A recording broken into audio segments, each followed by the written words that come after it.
स्वागत है आपका यस न्यूज़ कर्नाटक एक्सप्रेस में। मैं आपके साथ सुफियान हूं। आइए आज की खबर पर नजर डालते हैं। आज एक दिन का जो है वर्कशॉप ऑर्गेनाइज किया गया था डिस्ट्रिक्ट कांग्रेस कमेटी की तरफ से। अब एमबी पाटिल साहब, हमारे मिनिस्टर और हमारे chairman state committee Vinay Kumar सोरके, सारे लोग आए हुए थे। बहुत एजुकेटिव सेशन रहा। अभी शुरुआत है। हम लोग अभी इनाग्रेट करके, मैं भी भाषण करके मुझे बागलकोट जाना है।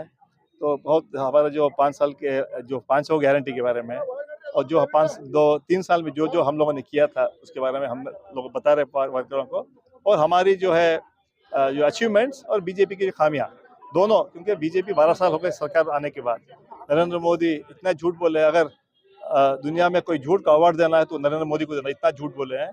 उन्होंने कहा था कि जब सरकार आने के बाद के 3 महीने में 100 दिन में ब्लैक मनी ला के जो है हर एक अकाउंट 15 लाख डालेंगे, 2 करोड़ नौजवानों को नौकरी देंगे, रैयतों को डबल इनकम करेंगे। इसके बारे में इतने काफ़ी झूठ बोलते हैं। उसके बारे में भी लोगों को बोलने का काम करना चाहिए। ये हम अपने कार्यकर्ताओं को, हमारे कैडर को बोल रहे हैं। और हमारे सरकार की जो उपलब्धियां है, 3 साल में करीबन हम 5 गारंटी हमने इम्प्लीमेंट किए हैं, और जो कहा है हमने किया है।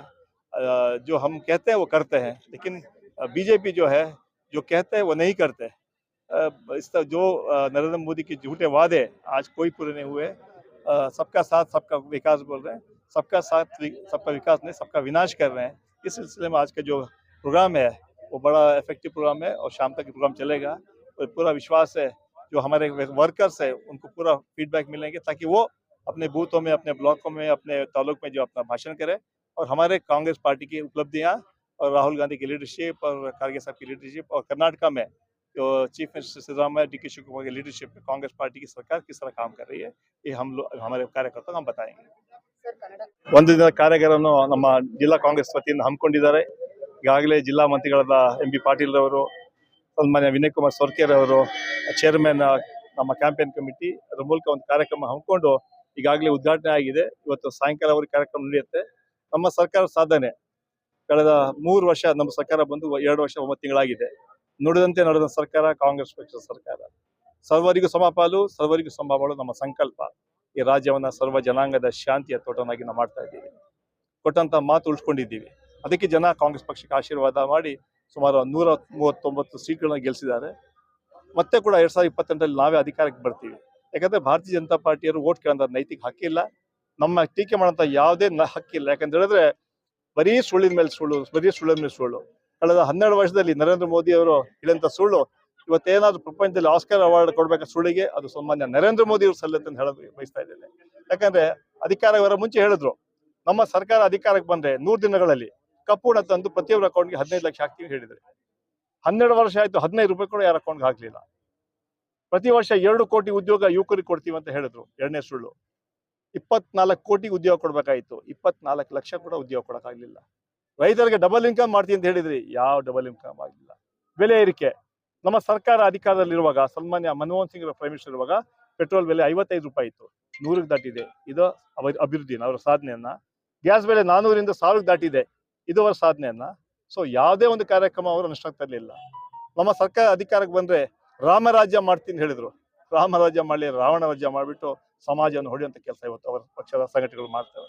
ಆ ಹಿನ್ನೆಲೆಯಲ್ಲಿ ಇವತ್ತು ದೇಶ ಅಭಿವೃದ್ಧಿ ಆಗಬೇಕಾದ್ರೆ ಕಾಂಗ್ರೆಸ್ ಪಕ್ಷ ಕೇಂದ್ರ ಅಧಿಕಾರಕ್ಕೆ ಬರಬೇಕಂತ ವಿಶ್ವಾಸ ವ್ಯಕ್ತಪಡಿಸ್ತಾ 2028ರಲ್ಲಿ ರಾಜ್ಯದಲ್ಲಿ ಕಾಂಗ್ರೆಸ್ ಪಕ್ಷ ಮತ್ತೆ ಅಧಿಕಾರಕ್ಕೆ ಬರುತ್ತೆ. ಕೇಂದ್ರದಲ್ಲಿ ಕೂಡ ನಮ್ಮ ಇಂಡಿ ಮೈತ್ರಿಕೂಟ ಸರ್ಕಾರ ಅಧಿಕಾರಕ್ಕೆ ಬಂದು ಸನ್ಮಾನ್ಯ ರಾಹುಲ್ ಗಾಂಧಿ ಅವರು ದೇಶದ ಪ್ರಧಾನಮಂತ್ರಿ ಆಗ್ತಾರೆ ಅಂತ ವಿಶ್ವಾಸವನ್ನು ವ್ಯಕ್ತಪಡಿಸ್ತಾರೆ. ಸರ್ ಒಂದ್ ಕ್ವಶನ್ ರೀ, ಅಂದ್ರೆ ಈಗ ಬಿಜೆಪಿ ಅವರು ವಾಗ್ದಾಳಿ ಮಾಡ್ತಾ ಇರುವಂತದ್ದು, ಕಾಂಗ್ರೆಸ್ಸಿಗರು ಏನು ಗ್ಯಾರಂಟಿಗೆ ಹಣ ಸುರಿತಾ ಇತ್ತ ಸರ್ಕಾರಿ ನೌಕರದಾರರಿಗೆ ವೇತನವನ್ನೇ ಕೊಡ್ತಾ ಇಲ್ಲ ಅನ್ನುವಂಥದ್ದು. ಯಾರಿಗೂ ಅನ್ಯಾಯ ಆಗ್ತಾ ಇಲ್ಲ. ಗ್ಯಾರಂಟಿ ಹಣ ಕೊಡ್ತಾ ಇರೋದು ಏನು ಕಾಂಗ್ರೆಸ್ನವ್ರಿಗ ಇಲ್ಲ ಜನರಿಗ? ಈ ರಾಜ್ಯದ ಜನರಿಗೆ, ಬಡವರಿಗೆ ನಮ್ಮ ಕಾರ್ಯಕ್ರಮ ಕೊಡ್ತಾ ಇದ್ದೀವಿ. ನೇರವಾಗಿ ಯಾವುದೇ ಜಾತಿ ಜನಾಂಗ ಪ್ರಾಂತ್ಯ ಇಲ್ಲದೆ ನೇರವಾಗಿ ಕಾರ್ಯಕ್ರಮ ಕೊಟ್ಟಿದ್ದು ನಮ್ಮ 5 ಗ್ಯಾರಂಟಿಗಳು. ಭಾರತೀಯ ಜನತಾ ಪಾರ್ಟಿಗೆ ಏನಾದ್ರು ಬದ್ಧತೆ ಇದ್ರೆ, ಮಾನ ಮರ್ಯಾದೆ ಇದ್ರೆ ನೇರವಾಗಿ ಹೇಳಿ ಗ್ಯಾರಂಟಿಗಳು ನಿಲ್ಲಿಸಿ ಅಂತ ಹೇಳಂತ ಧೈರ್ಯ ಇಲ್ಲ ಅವ್ರಿಗೆ. ಕೇವಲ ಮೊಸರಲ್ಲಿ ಕಲ್ಲು ಹುಡ್ಕೊಂತ ಕೆಲಸ ಮಾಡ್ತಾ ಇದ್ದಾರೆ. ಯಾವುದೇ ಕಾರ್ಯಕ್ರಮ ನಿಲ್ತಾ ಇಲ್ಲ, ಎಲ್ಲರಿಗೂ ಸ್ಯಾಲರಿಗಳು ಹೋಗ್ತಾ ಇದೆ, ಯಾರಿಗೂ ಅನ್ಯಾಯ ಆಗ್ತಾ ಇಲ್ಲ, ರಾಜ್ಯ ಅಭಿವೃದ್ಧಿ ಆಗ್ತದೆ. ಜನ ಇವತ್ತು ಸಂತೋಷವಾಗಿ ಕರ್ನಾಟಕದಲ್ಲಿ ಕಾಂಗ್ರೆಸ್ ಸರ್ಕಾರದ ಬಗ್ಗೆ ಸಂತೋಷವಾಗಿದ್ದಾರೆ. ಈಗ ಗೃಹಲಕ್ಷ್ಮಿ ಹಣ ಲಕ್ಷ್ಮಿ ಹೆಬ್ಬಾಳ್ಕರ್ ಅವರೇ ಒಪ್ಕೊಂಡಿರುವಂತದ್ದು, ಸತ್ತೋರ್ ಅಕೌಂಟಿಗೆ ಎಷ್ಟೋ ಕೋಟಿ ಹಣ ಹಾಕಿರುವಂತದ್ದು, ಅದರ ಲೆಕ್ಕ ಇನ್ನೂವರೆಗೂ ಸರ್ಕಾರಕ್ಕೆ ಅವರು ಕೊಟ್ಟಿಲ್ಲ ಅನ್ನುವಂತ ಆರೋಪಗಳು ಬಹಳಷ್ಟು ಇವೆ. ಇಷ್ಟು ದೊಡ್ಡ ಕಾರ್ಯಕ್ರಮ ಸಣ್ಣ ಪುಟ್ಟ ಲೋಪದ ಉಪಯೋಗ ಅಂತ ಸರಿ ಮಾಡ್ತೀವಿ. ಯಾವುದೇ ಹಣ ಎಲ್ಲೂ ಕೂಡ ಮಿಸ್ಯೂಸ್ ಆಗೋಕ್ಕೆ ನಮ್ಮ ಸರ್ಕಾರ ಬಿಡೋದಿಲ್ಲ. ಅಂತ ತಪ್ಪು ಮಾಡಿದ್ರೆ ಅವ್ರ ಮೇಲೆ ನಿರ್ದಾಕ್ಷಿಣ್ಯ ಕ್ರಮ ತಗೊಳ್ತೀವಿ. ಅಂತ ಹಣ ಹೇಗೂ ಹೋಗಲ್ಲ. ಸಣ್ಣ ಪುಟ್ಟ ತಪ್ಪು ಅದೇ ದೊಡ್ಡ ಕಾರ್ಯಕ್ರಮ. ಈಗ ಶಕ್ತಿ ಕಾರ್ಯಕ್ರಮ 637 ಕೋಟಿ ಮಹಿಳೆಯರು ಇವತ್ತು ಫ್ರೀ ಆಗಿ ಟ್ರಾವೆಲ್ ಮಾಡಿದ್ದಾರೆ. ಈ ಪ್ರಪಂಚದಲ್ಲಿ ಅಂತ ದೊಡ್ಡ ಕಾರ್ಯಕ್ರಮ ನೋಡಿದ್ದೀರಾ? ಮಹಿಳಾ ಸಬಲೀಕರಣ ಅಂದ್ರೆ ಏನು? ಇದೇ ಒಂದು ಸಂದೇಶ ಅಲ್ವಾ? 637 ಕೋಟಿ ಮಹಿಳೆಯರು ಫ್ರೀ ಆಗಿ ಮಾಡಿದಾರಲ್ಲ. ಗೃಹಲಕ್ಷ್ಮಿ ಕಾರ್ಯಕ್ರಮ, ಗೃಹ ಜ್ಯೋತಿ ಕಾರ್ಯಕ್ರಮ, ಅನ್ನಭಾಗ್ಯ, ಯುವ ನಿಧಿ, ಇದೆಲ್ಲ ಕ್ರಾಂತಿಕಾರಿ ಬದಲಾವಣೆ ಮಾಡೋಂಥ ಕಾರ್ಯಕ್ರಮಗಳು. ಅದನ್ನ ಸ್ವಾಗತ ಮಾಡಬೇಕು, ಮೆಚ್ಚಬೇಕು. ಅದನ್ನ ಬಿಟ್ಟು ರಾಜಕಾರಣ ಮಾಡ್ತಾ ಬಿಜೆಪಿ ಅವ್ರಿಗೆ ಸ್ವಲ್ಪನೂ ಕೂಡ ಬದ್ಧತೆ ಇಲ್ಲ. ಅದೇ ಹೇಳ್ದಲ್ಲ, ಮತ್ತೆ 2ನೇ ಬಾರಿಗೆ ಹೇಳ್ತೀರಿ. ಅವ್ರಿಗೇನಾದ್ರು ಅಷ್ಟೇ ನಮ್ಮ ಕಾರ್ಯಕ್ರಮ ಬಗ್ಗೆ ಡೌಟ್ ಇದೆ ಹೇಳಿ, ಅದನ್ನ ನಿಲ್ಸಿ ಅಂತ ಹೇಳೋಂಥ ಧೈರ್ಯ ಇದೆಯಾ? ಬಸ್ಸಲ್ಲಿ ಡೀಸೆಲ್ ಇಲ್ಲ, ಟೈರ್ ಪಂಚರ್ ಆಗಿ ಇದೆಲ್ಲ ಹೇಳೋಂಥ ಮಾತುಗಳ ಇದೆಲ್ಲ. ದೊಡ್ಡ ಕಾರ್ಯಕ್ರಮ ನಡೀತಾ ಇದೆ. ವರ್ಷಕ್ಕೆ ಸುಮಾರು 58,000 ಕೋಟಿ ನಾವು ಹಣ ಗ್ಯಾರಂಟಿಗೆ ಕೊಡ್ತಾ ಇದೀವಿ. ಗ್ಯಾರಂಟಿ ಕಾಂಗ್ರೆಸ್ನವ್ರು ಕೊಡ್ತಾ ಇಲ್ಲ, ಇದು ಜನರಿಗೆ ಕೊಡ್ತಾರೆ, ಈ ರಾಜ್ಯ ಜನರಿಗೆ ಕೊಡ್ತಾ ಇರೋದು ನಾವು. ಅದರಿಂದ ಈ ಯಾವುದೇ ಹೊಸ ಸುದ್ದಿಯನ್ನ ನೋಡಲು ನಮ್ಮ ಎಸ್ ನ್ಯೂಸ್ ಕರ್ನಾಟಕ ಎಕ್ಸ್‌ಪ್ರೆಸ್ ನ ನೋಡ್ತಾ ಇರಿ.